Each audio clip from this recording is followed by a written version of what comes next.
Voilà, encore donc des poncifs sur les, Oui. mais qui correspondent à une réalité. Absolument. Et puis Diodore de Sicile n'est pas le seul à en parler de ça. Tite-Live en parle. Et dans les épopées irlandaises, il est toujours question de couper les têtes des ennemis et de les conserver, par exemple en Ulster, dans une salle spéciale qui s'appelait la branche rouge, ou rameau rouge, et qui permettait justement d'exposer tous les trophées de guerre.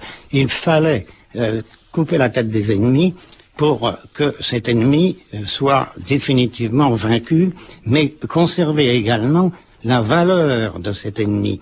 On s'appropriait en quelque sorte la valeur de celui que l'on avait vaincu.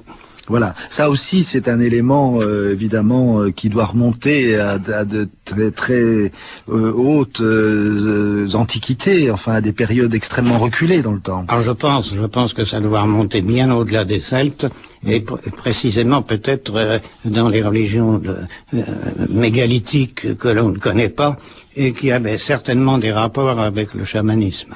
Voilà. Alors vous évoquez donc les adjuvants de ces voyages chamaniques des druides, en particulier donc pour les chamans, c'était les plantes hallucinogènes. Vous avez parlé de champignons, et puis il y avait également l'alcool, dont on sait que les Celtes et en particulier les Gaulois étaient très gros consommateurs. Les Celtes ont la réputation d'aimer les boissons alcoolisées assez fortes, et à l'époque c'était surtout la bière, puisque c'était des pays où se développait énormément la culture de l'orge, et également l'hydromel, qui était un mélange de miel et d'eau qui fermentait et qui donnait un alcool assez fort. Dans toutes les cérémonies, dans toutes les descriptions de festins, il y a abondance de bière et d'hydromel, le vin étant très rare et le vin, il n'y en avait que pour les grands nobles qui faisaient venir cela de la Méditerranée. Mmh. Alors donc ces substances favorisaient les hallucinations, les extases mystiques et les grands voyages. Absolument, et également ça suscitait beaucoup de querelles parmi les guerriers qui voulaient toujours être les plus forts que le voisin, avoir le morceau du héros. Et Diodore de Sicile raconte justement, bien souvent, qu'il y avait des querelles qui éclataient justement à cause de cet alcoolisme latent. Vous savez, les fêtes, normalement, c'était 3 jours et 3 nuits. Alors, on avait le temps de boire, de ripailler.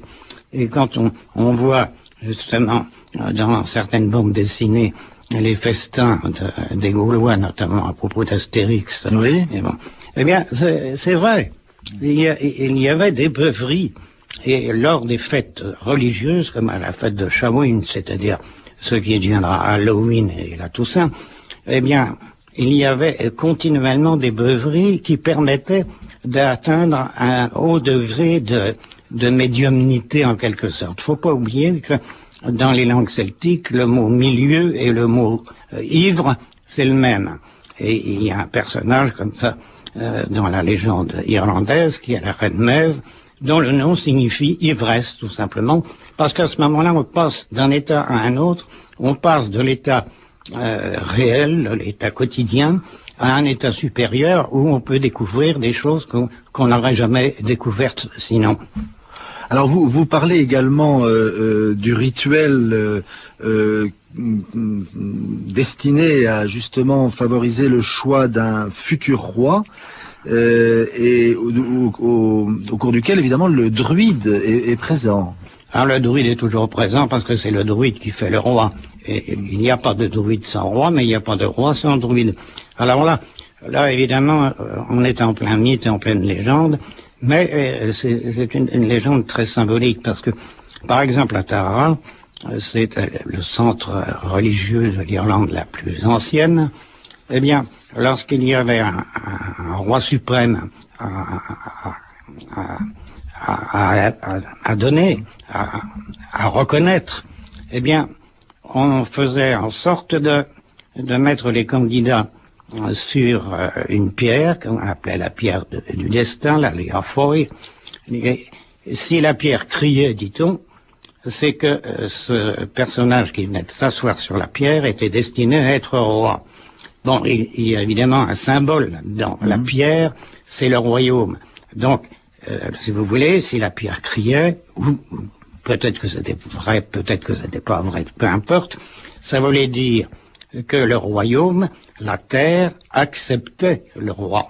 Et sous le contrôle d'un druide, bien entendu, puisque les druides étaient là pour vérifier si tout se passait bien et si tout se passait conformément aux coutumes qui provenaient du plus lointain passé. Voilà. Alors au cours de ce rituel, Jean Marcal, il y avait notamment une séance de rêve.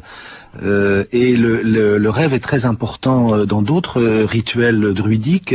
Là aussi, c'est un élément très fort qui apparente la religion druidique au chamanisme. Oui, bien sûr.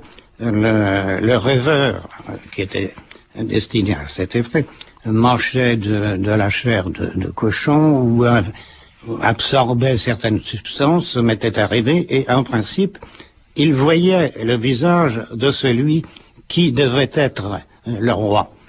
C'est bon, pratique de divination, pratique de rêve. Le rêve a toujours été dans toutes les civilisations anciennes extrêmement important pour déterminer un avenir. Et les druides n'ont pas manqué de se servir des rêves pour justement essayer de trouver à leur société un équilibre absolu. Alors, cette société, en voici une autre image, si vous voulez bien, Jean Marcal. Elle est également due à Diodore de Sicile, qui est décidément un auteur très riche dans la description qu'il a faite donc de la société gauloise. Il s'agit ici non pas de la description dont vous parliez à l'instant, sur le caractère batailleur et surtout le goût immodéré pour les boissons fermentées, mais tout simplement une description physique du Gaulois.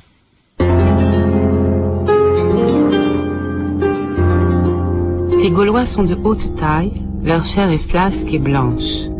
Leurs cheveux sont non seulement blonds par nature, mais ils s'appliquent encore à éclaircir la nuance naturelle de cette couleur en les lavant continuellement à l'eau de chaux. Ils les tirent du front vers le sommet de la tête et vers la nuque. Grâce à ces opérations, leur coiffure s'épaissit au point de ressembler à la crinière des chevaux. Certains se rasent la barbe, d'autres la laissent pousser modérément. Les nobles tiennent leurs joues nues, mais portent des moustaches longues et pendantes au point qu'elles leur couvrent la bouche. Ils se vêtent d'habits étonnants, de tuniques teintes où fleurissent toutes les couleurs et de pantalons qu'ils appellent braies. Ils aggravent par-dessus des sayons rayés, d'étoffes velues en hiver et lisses en été, divisés en petits carreaux serrés et colorés en toutes nuances.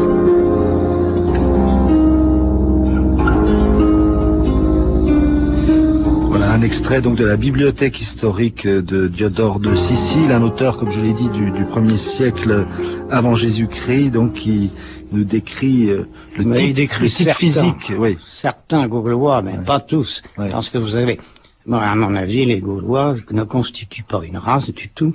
C'est différents peuples qui sont unis par une même civilisation. Oui, alors, il est important d'insister là-dessus, Jean Marcal, oui, parce qu'on a beaucoup, évidemment, de dérives sur ce sujet de la race gauloise. Oui, en réalité, il n'y avait pas de race gauloise. Ouais. Il y avait certains peuples qui étaient grands et blonds. C'est vrai qu'ils se teignaient les cheveux, ils se blondissaient les cheveux, parce que la blondeur est, pour les Celtes, quelque chose de magnifique, c'est l'équivalent de la beauté. Donc, il fallait qu'ils s'éclaircissent les cheveux, c'est évident. Parce que sinon, vous avez des petits, genre alpins, vous avez des maigres, vous avez des gros. Il n'y a pas de race celtique, il y a des peuples qui se sont réunis à un moment donné de l'histoire et qui ont eu la même religion, qui ont eu la même langue, les mêmes techniques. Et c'est ça qui donne la civilisation celtique. Mais je me méfie de tous ceux qui ont pu dire qu'il y a une race celtique. Il n'y a pas de race celtique du tout. Il y a simplement un conglomérat de peuples qui vivaient dans les mêmes conditions et qui partageaient les mêmes opinions, à la fois politiques, religieuses ou autres, et parfois ne les partageaient pas parce qu'ils se disputaient continuellement. Oui. Ça, c'est une autre caractéristique de la civilisation celtique. Voilà. Et en particulier des Gaulois. Ah oui, oui. C'est ce que relève César, notamment. Ah ben oui, Oui. Si les Gaulois ont été vaincus à Alésia, eh bien c'est parce que il y avait la discorde chez les tribus gauloises. Il y avait 4 commandants pour venir au secours de César. Aucun ne voulait céder devant l'autre, et ainsi de suite. Bon, malheureusement, ça me paraît assez français tout cela. Disons oui. Alors, vous évoquiez donc cet ensemble de peuples celtes. Les Gaulois formaient aussi un ensemble assez divers et donc étaient au contact de peuples, d'autres peuples. Il y a notamment les contacts avec les Scythes, ce peuple d'origine iranienne qui vivait dans les steppes au nord de la mer Noire, et par là aussi des éléments de religiosité non celtes ont dû influencer la religion le druidisme. Oui, tout à fait, parce que les Scythes étaient renommés justement pour leur spiritualité et pour leur façon pour leur art d'une façon générale. Et l'art celtique doit beaucoup justement à l'art des steppes, à l'art des Scythes, des Iraniens, et ces fameux Sarmates, ceux qui ont été à un moment donné de l'histoire de grands conquérants et qui ont certainement provoqué chez les Celtes leur migration vers l'ouest et qui ont eu une certaine influence sur eux et sur leur civilisation. Ça, j'en suis convaincu. Oui. Alors, vous évoquez, on n'aura pas le temps d'entendre donc cette cérémonie d'investiture du grand druide. J'espère qu'on aura projeté quelques clartés, en tout cas, sur cette comparaison entre druidisme et chamanisme. Mais vous signaliez, et j'aimerais revenir sur cette question, l'existence d'un courant néo-druidique aujourd'hui, Jean-Marc Hall. Oui. Et depuis des années, d'ailleurs. Oui, en fait, le néo-druidisme, c'est une sorte de reconstitution intellectuelle de ce que pouvait être le druidisme d'autrefois, mais comme il n'y a pas d'écrit véritablement druidique, on en est réduit aux conjectures. Alors, les néo-druides, ils sont très bien, ils essayent de chercher l'impossible, c'est-à-dire de fouiller dans le passé, de retrouver ce qu'étaient les véritables druides. Ils ne sont pas arrivés à cela encore, mais je pense que leur attitude est une attitude très intéressante dans la mesure où ça permet de connaître certaines choses que nous ne connaîtrions pas sinon. Oui, alors vous parlez là des sociétés, des associations les plus sérieuses. Ah oui, mais il y a tout, vous savez. Oui, alors voilà, c'est ça, il fallait le dire. Merci Jean-Marc Hall. Je rappelle que vous êtes écrivain, vous avez notamment publié Druide et chaman chez Pygmalion tout récemment en 2005 et le druidisme donc aux éditions Payot. C'était Druidisme et chamanisme, 3e volet de cette série consacrée à la société des druides.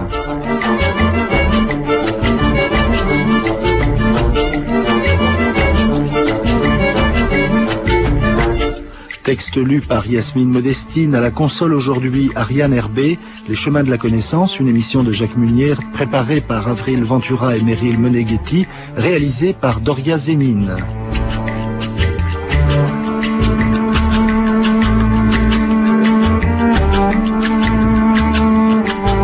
Vous écoutez France Culture, il est 11h30, l'heure de retrouver l'émission À Voix Nue.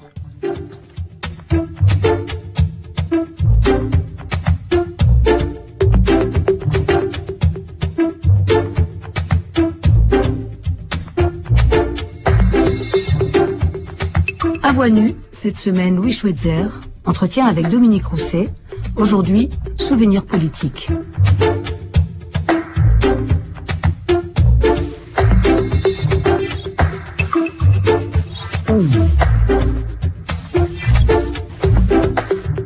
Hier, Louis Schweitzer, nous parlions de Renault. Renault dont vous avez été le président après une expérience en politique sur laquelle nous revenons aujourd'hui aux côtés de Laurent Fabius. Nous parlerons dans les jours à venir de votre passion aussi pour les arts et pour la culture en général, de votre implication aussi dans ces domaines, du Louvre à l'Orchestre de Paris, des Arts Premiers au Festival d'Avignon.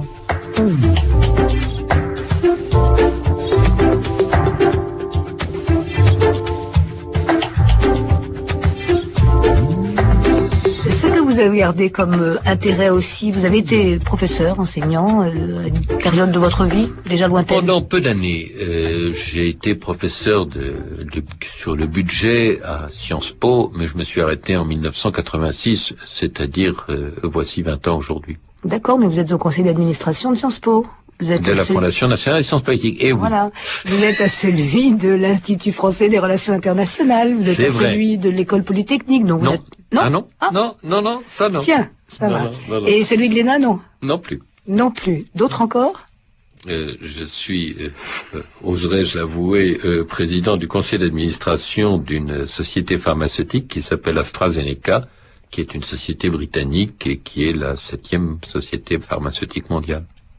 Alors plus sérieusement, si j'ose dire, parce que il n'y a pas de quoi sourire de tout cela, hein, c'est tout à fait votre droit, heureusement. Mais vous êtes également présent dans des conseils d'administration de très grandes entreprises. Alors on rappelle quand même que la loi sur les régulations, les nouvelles régulations, suite à toutes les affaires qui ont beaucoup agité. D'ailleurs aux États-Unis comme en Europe, le monde de l'économie, à savoir les excès qui ont été observés de part et d'autre. Je parle pour ne retenir que la France, des affaires Vivendi ou autres. Donc aujourd'hui, simplement, vous avez droit à simplement 5 conseils d'administration. Autant dire que vous les avez. Oui. Largement. Pas largement, je les ai. Vous les avez. Mais ils vous occupent beaucoup. En France, on n'attend pas des administrateurs qu'ils consacrent à cette tâche un tiers-temps ou un quart-temps. Il s'agit d'être à chacune des réunions, de les préparer en y réfléchissant, de se tenir au courant de la vie de la société, de façon à pouvoir, lors des réunions du Conseil, donner son avis. Ce que je fais. Mais il est clair que le Conseil a un rôle de supervision et n'intervient pas dans la gestion des entreprises. Je crois que c'est bien ainsi. Oui, mais ce qui nous ramène quand même effectivement à cette période sombre quand même, qui n'est pas forcément dépassée, mais enfin qu'on a essayé quand même d'améliorer, où effectivement des conseils d'administration laissaient passer des écarts tout à fait répréhensibles et laissaient les entreprises faire un petit peu n'importe quoi, disons-le. Il y a eu un moment où effectivement en France et ailleurs, certains conseils et ailleurs, soit ont été trompés, soit ont manqué de vigilance.